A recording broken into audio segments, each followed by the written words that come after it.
You know the feeling of running on a track that never ends. The days blur, the evenings dull instead of restore.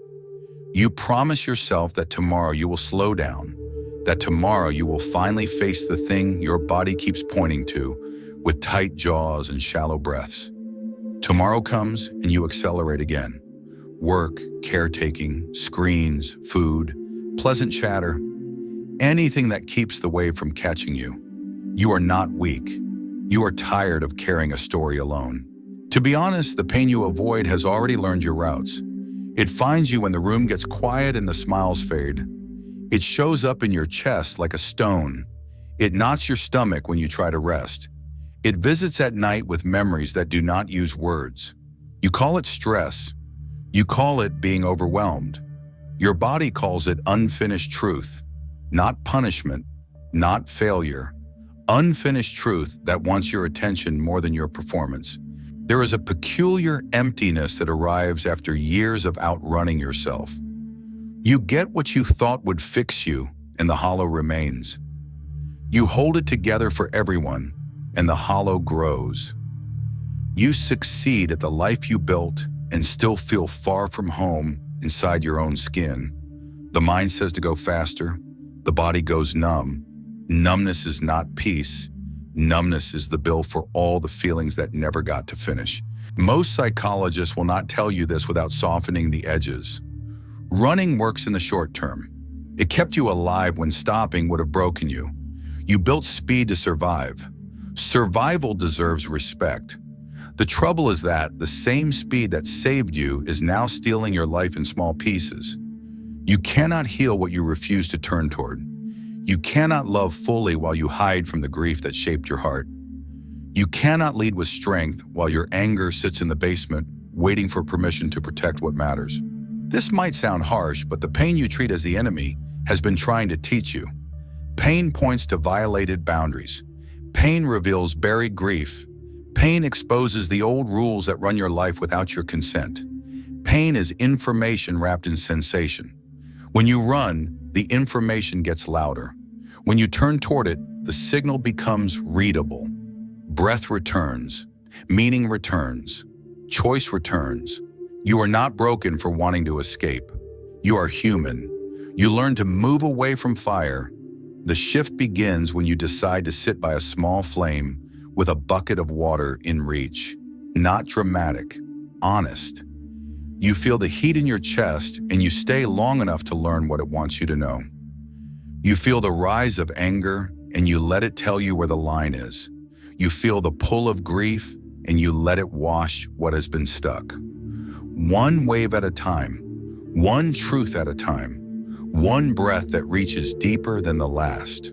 By the end of this video, you will understand why your pain is a gift disguised as discomfort, why the chase is exhausting you, and why turning toward the very thing you fear becomes the doorway back to yourself.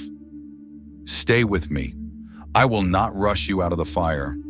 I will sit beside you until the message inside the pain becomes clear.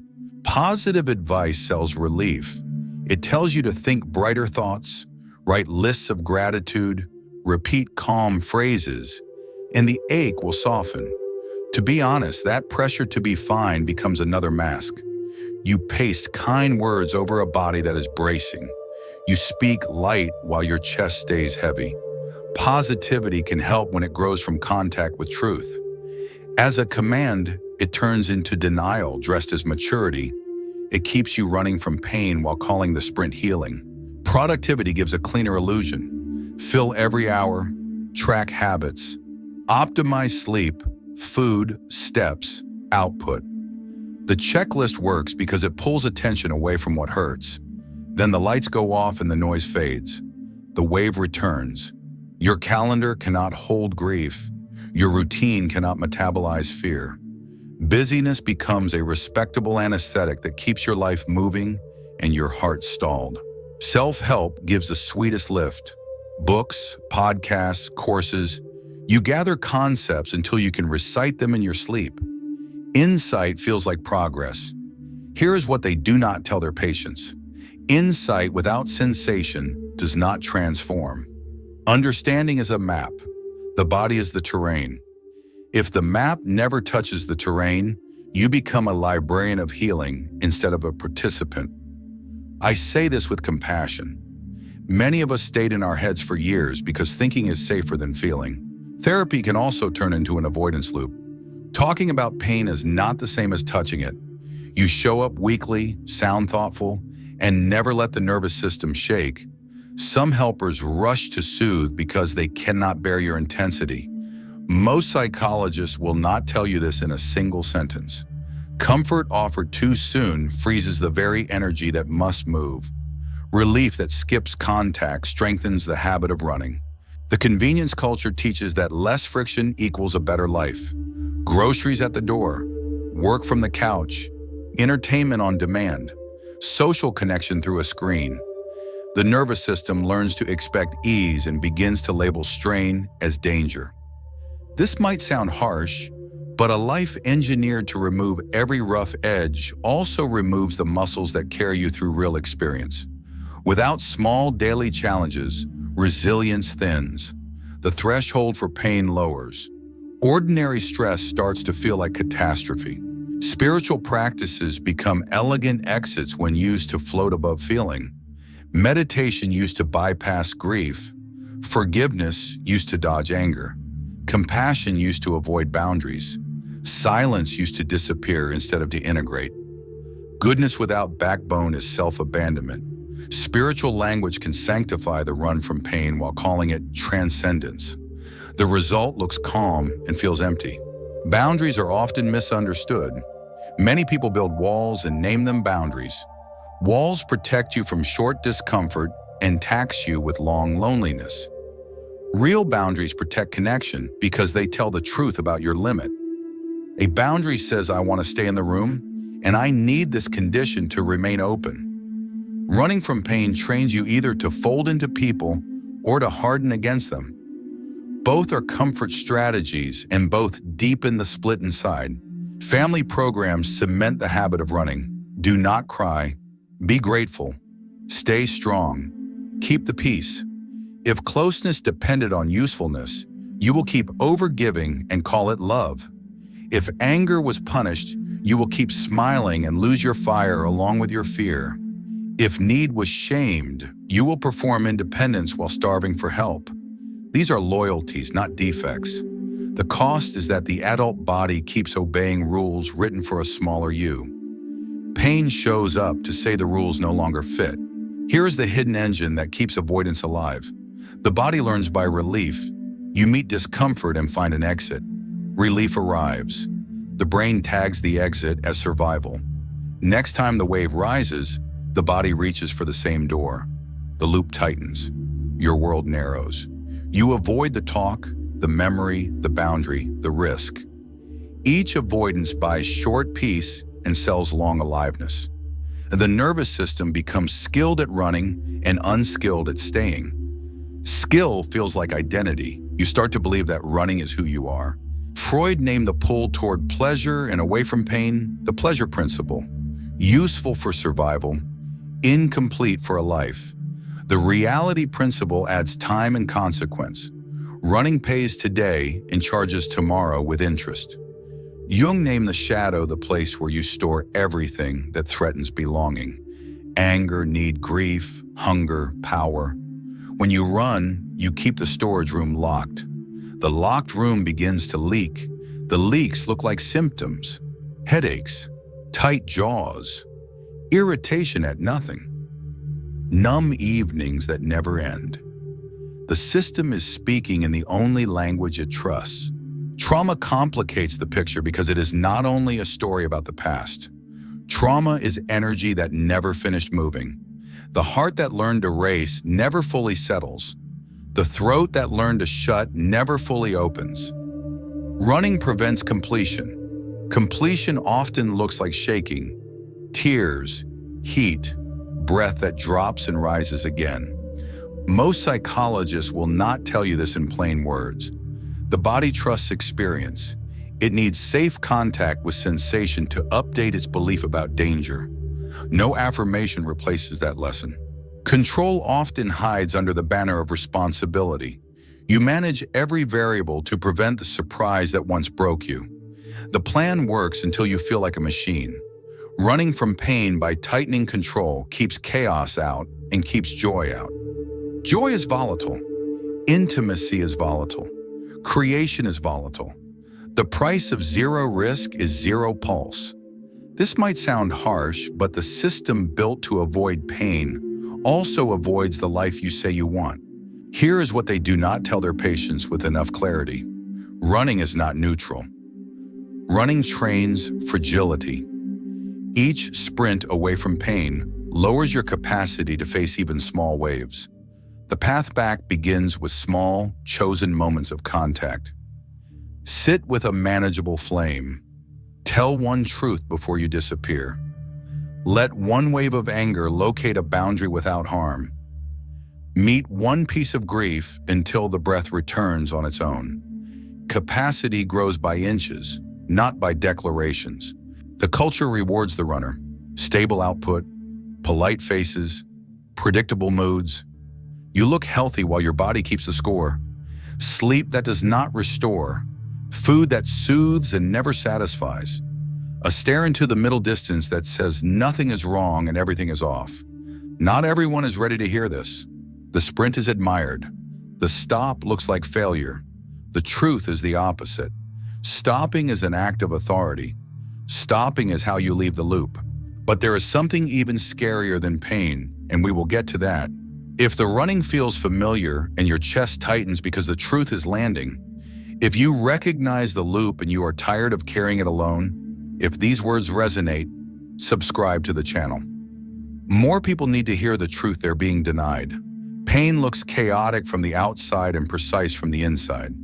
To be honest, the system you call self has rules, and pain follows those rules exactly. In the beginning, you learn to move toward what soothed and away from what burned. That pull towards short relief is what Freud called the pleasure principle. It saves lives in emergencies and quietly drains them over years. The part that grows you is the reality principle, the voice that includes time and consequence. Relief today with a cost tomorrow is not relief, it is debt. Running pays quickly and charges interest in the dark. Jung gave a simple map for what you exile along the run. The shadow holds everything you pushed out to stay loved or safe. Anger that could have protected a boundary, need that could have invited closeness, grief that could have softened your hardness, power that could have set a direction. You did not delete these forces, you stored them. The shadow is storage, not sin. When you run from pain, you lock the door of that storage room and pretend the house has only bright rooms. The locked room begins to leak. The leaks look like symptoms that do not respect your plans. Under the surface, exiled material organizes itself into living knots. Call them complexes. A perfection knot forms around the terror of being rejected for mistakes. A caretaking knot forms around the belief that love must be earned by usefulness. A control knot forms around the conviction that softening equals collapse. When life brushes a knot, it takes over the inner room. Your voice, your choices, even your breath follow the knot's logic. Most psychologists will not tell you this in plain words. You do not pick a complex with thoughts. A complex picks you through sensation. That is why insight alone does not end the loop. The body fires, and the old move runs the show. The mind uses clever tools to keep pain buried. Repression stuffs what felt unbearable below awareness. Projection attributes to others what you cannot accept in yourself. Displacement moves a strong feeling from the real target to a safer one. Intellectualization turns the heartbeat of grief into tidy paragraphs. Spiritual bypass floats above anger and calls it compassion. Here is what they do not tell their patients directly enough. These moves worked once. They kept you alive in rooms where truth was not safe. The cost now is that the same tools that protected you block you from the experiences that would free you. Trauma complicates everything because it is not only a memory. Trauma is energy that did not finish moving. A body that prepared to fight and could not. A body that tried to flee and had no exit. a body that froze and never completed the thaw. The heart learned to race and never fully settles. The throat learned to shut and rarely opens. The muscles learn to brace and forget how to release. Running from pain prevents completion. Completion looks like shaking, heat, breath that deepens, tears that arrive like a tide and then recede. It looks like anger cresting enough to name a line, and then easing when the line is honored. Most psychologists will not tell you this with such bluntness. The nervous system updates with experience, not promises. You must feel a manageable wave rise and fall while you remain. That is how danger turns into history rather than destiny. Archetypes live beneath your personal story and give tone to your moves. The wounded child seeks soothing and avoids risk. The warrior moves toward challenge and builds courage. The lover longs for depth and contact.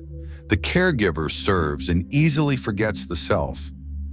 The sovereign sets direction and carries responsibility without self-erasure. Pain, met honestly, wakes these inner figures in sequence. The child brings you to the wound. The warrior lends spine to face it. The lover keeps your heart open while you feel it. The caregiver brings tenderness without abandoning truth. The sovereign says what changes now that you know. When running rules the day, the child stays alone. The warrior retires. The lover numbs. The caregiver exhausts. And the sovereign manages schedules instead of leading a life. Family scripts install the operating system for all of this. Do not cry. Be strong. Be grateful. Keep the peace. If closeness once depended on usefulness, you learn to overgive and call it love. If anger drew punishment, you learn to smile while your boundaries cracked. If need drew shame, you learn to perform independence while starving for help. Pain arrives later to declare that these rules no longer fit the size of your current life. Not everyone is ready to hear this. Loyalty to the old rules can feel more sacred than loyalty to your own aliveness. Choosing to update the rules does not betray your family. It ends the repetition you were born to interrupt. The inner critic polices the whole structure. Shame is its favorite leash. Shame says you are wrong at the core. Guilt says an action missed the mark and can be repaired. Pain helps you tell the difference. When shame spikes, the urge is to run and disappear. When guilt rises, the urge is to repair and return. To be honest, learning this distinction changes everything. You stop punishing your existence and start adjusting your behavior. The critic loses its throne when you meet pain with presence rather than punishment. There is a simple loop behind the complexity. You meet discomfort and find an exit. Relief arrives and stamps the exit as survival. Next time the wave rises, your body reaches for the stamped door. The loop tightens. Your life narrows. The solution is paradoxical. You must replace the exit with an experience your system can survive. A small, chosen dose of contact that ends in completion. Sit with the pressure in your chest until the first softening. Speak one boundary that protects connection. Allow a wave of sadness to crest while your breath remains. Complete one effort that raises your pulse and then settles. The message is clear. Feeling is survivable.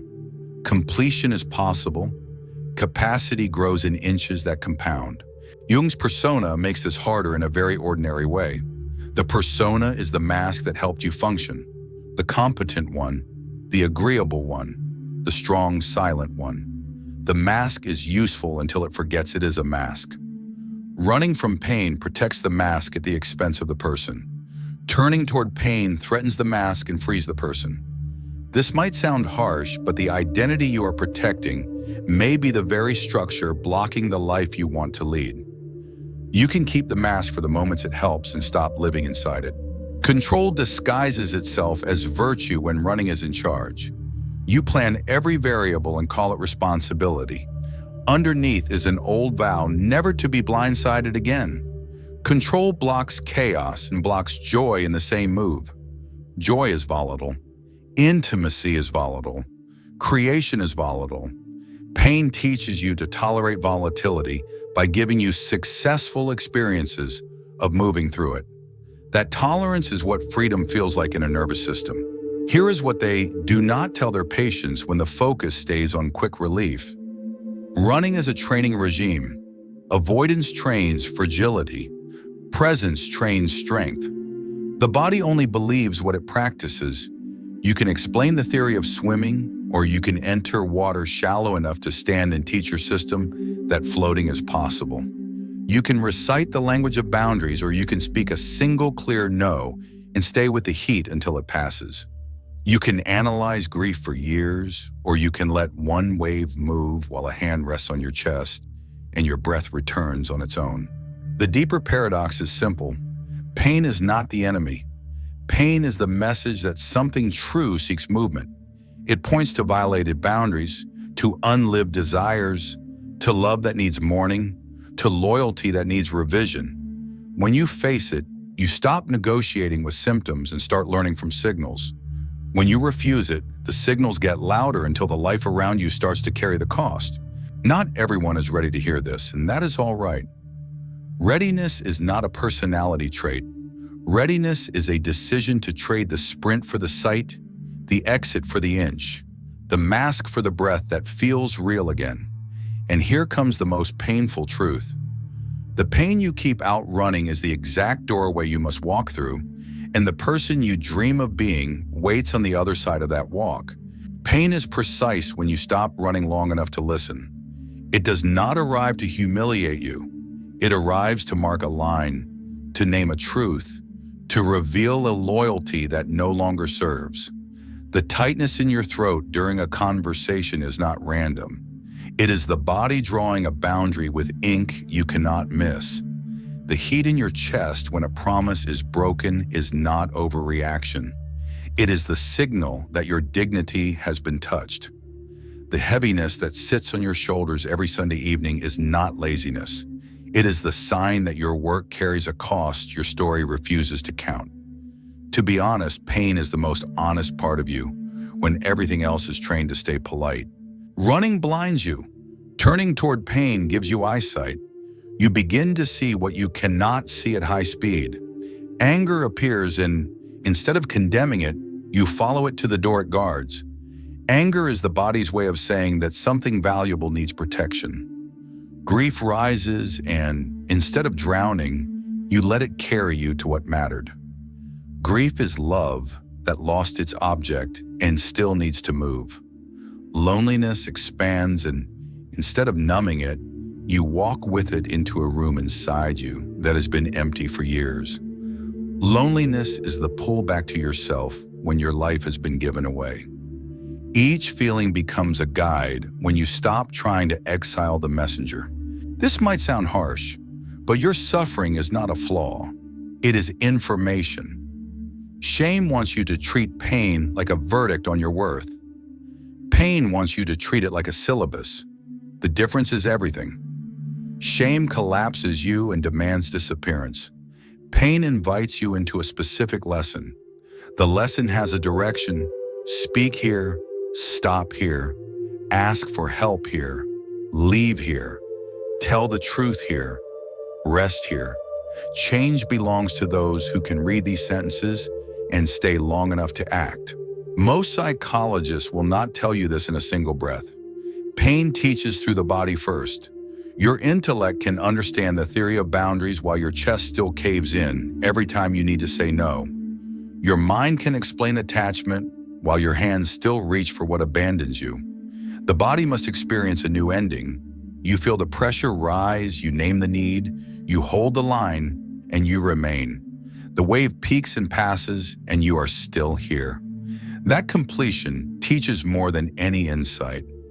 Capacity grows from completed arcs, not from clever words.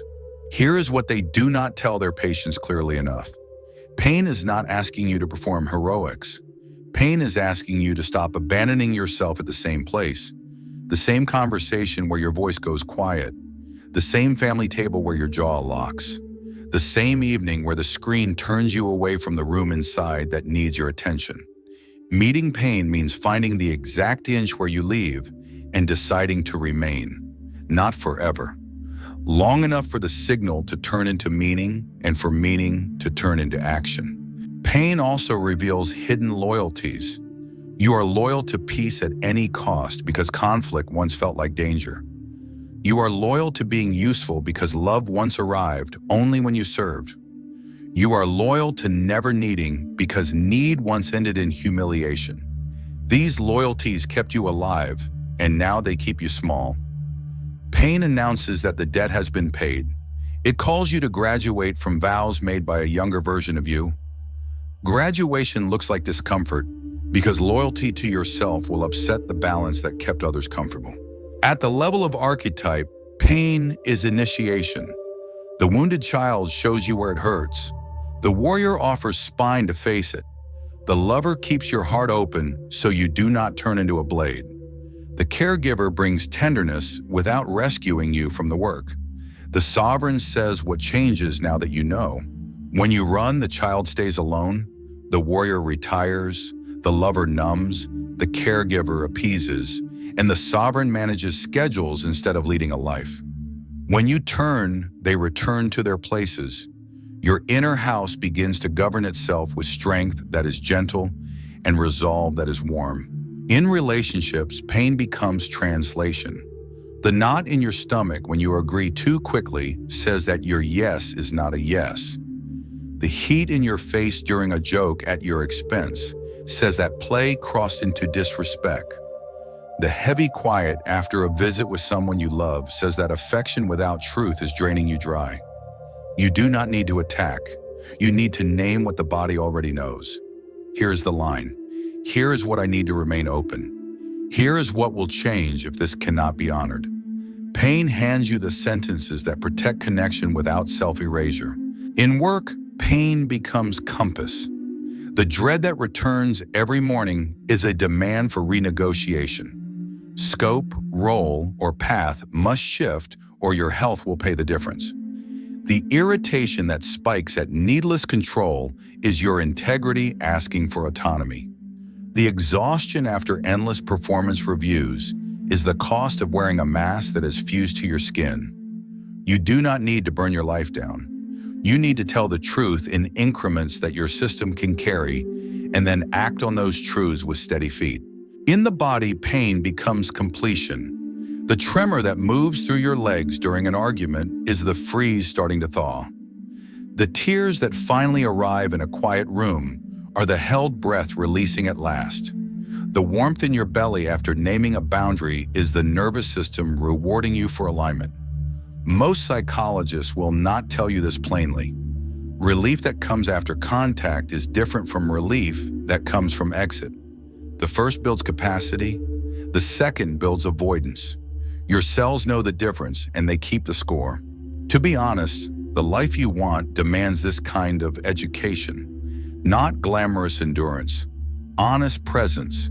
You stop negotiating with symptoms and begin to listen to signals. Pain says your boundary is too porous. You adjust. Pain says your solitude is overdue. You claim it. Pain says your anger is trying to keep you safe. You learn to let it speak without burning the room. Pain says your grief needs a place to cry. You give it a place that does not drown you. Each lesson closes a loop.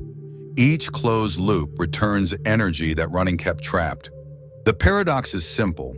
The moments you fear will break you are the moments that knit you back together. Not through force, through contact. You stay with one wave and find that it crests and falls. You speak one line of truth and feel your spine return. You let one goodbye land and feel a deeper hello to yourself. The world outside might not applaud. Inside, something honest begins to breathe. The breath reaches places it could not reach. Your pace slows to human speed. Your choices start to match your insides. Not everyone is ready to hear this, and that is all right. Readiness is not a trait. It is a choice to stop rehearsing the exit and to enter the room you have been avoiding. It is a choice to let pain teach rather than punish. It is a decision to trade the sprint for the sight, the numb for the real, the image for the presence that can be looked at without flinching. And here comes the most painful truth.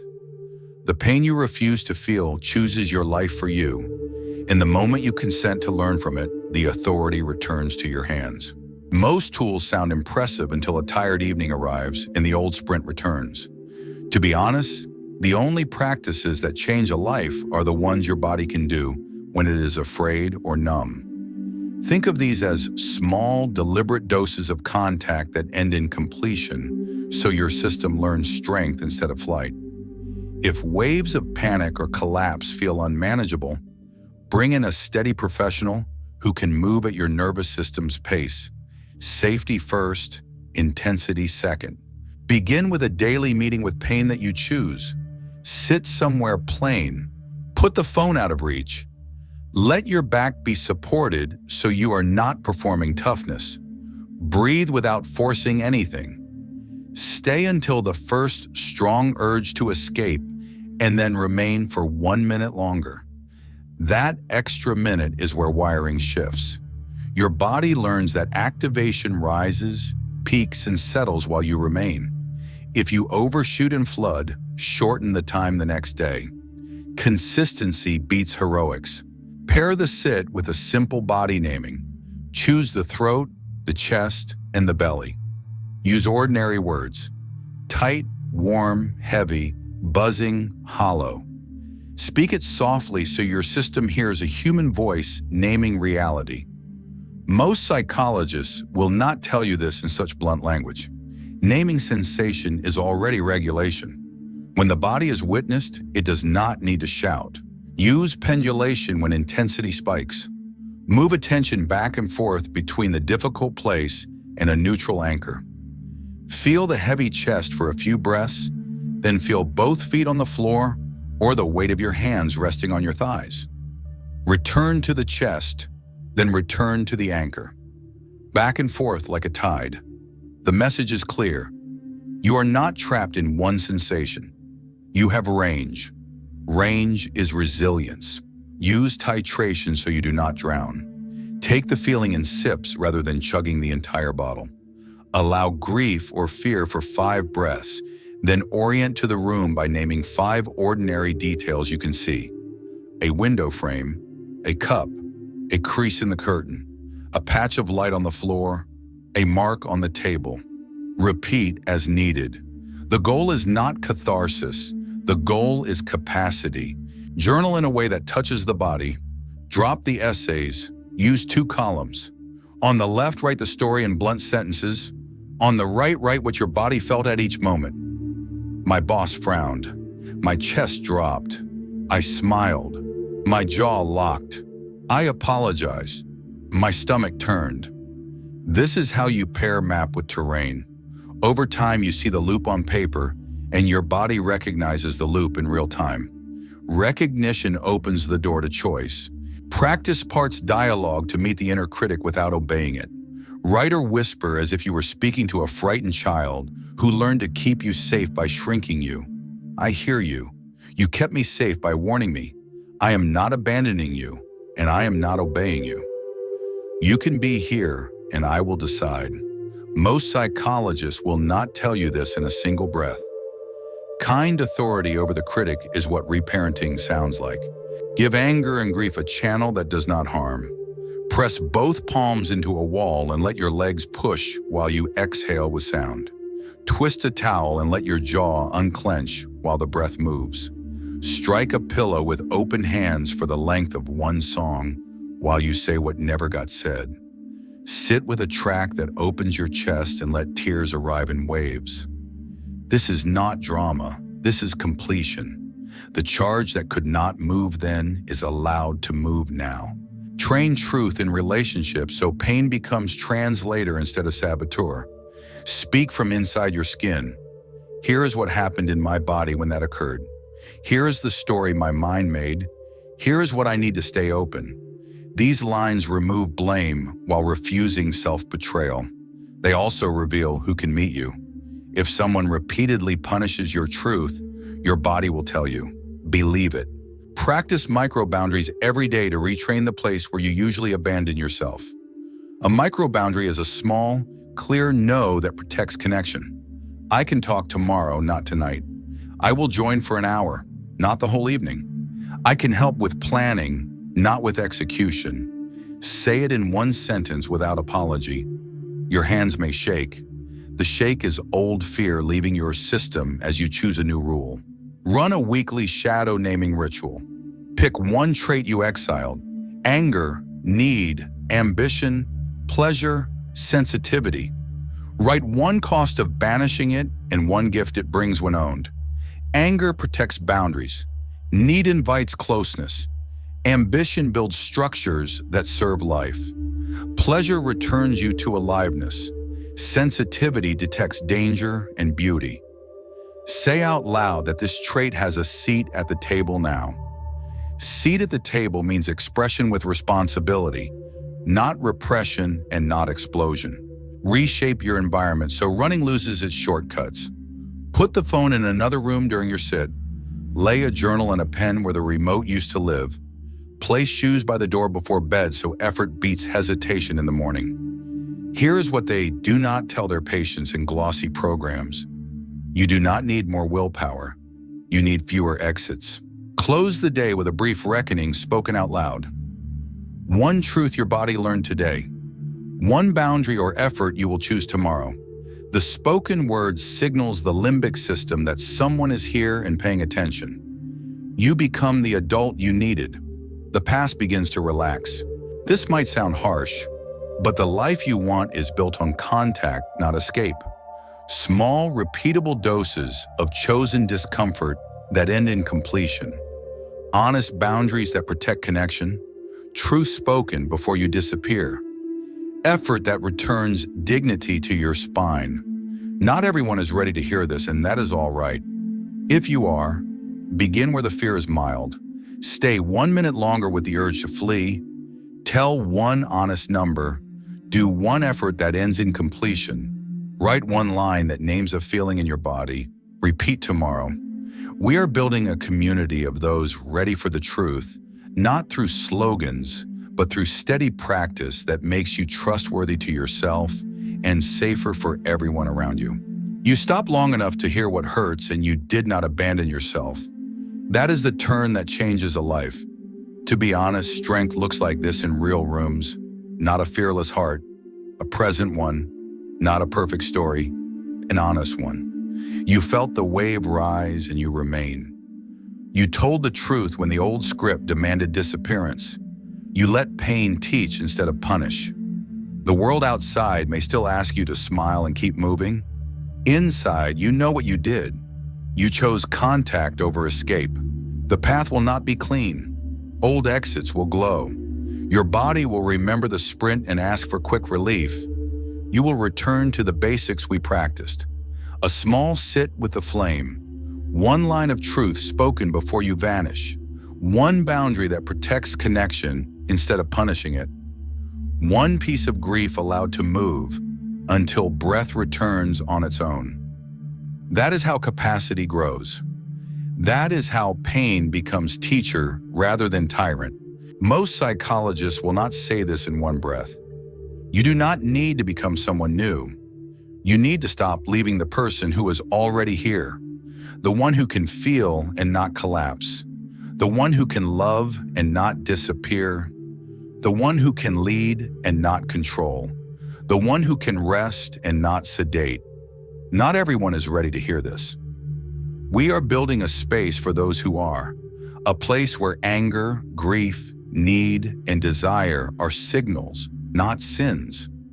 A place where presence is more valuable than performance. A place where you are not shamed for being human. If you saw yourself in these words, write in the comments. I no longer run from pain. Let's see how many are ready for the truth. If you feel it's time to meet your shadow, write. My darkness is my strength. Let's build a community of those unafraid to look within. This is only the beginning.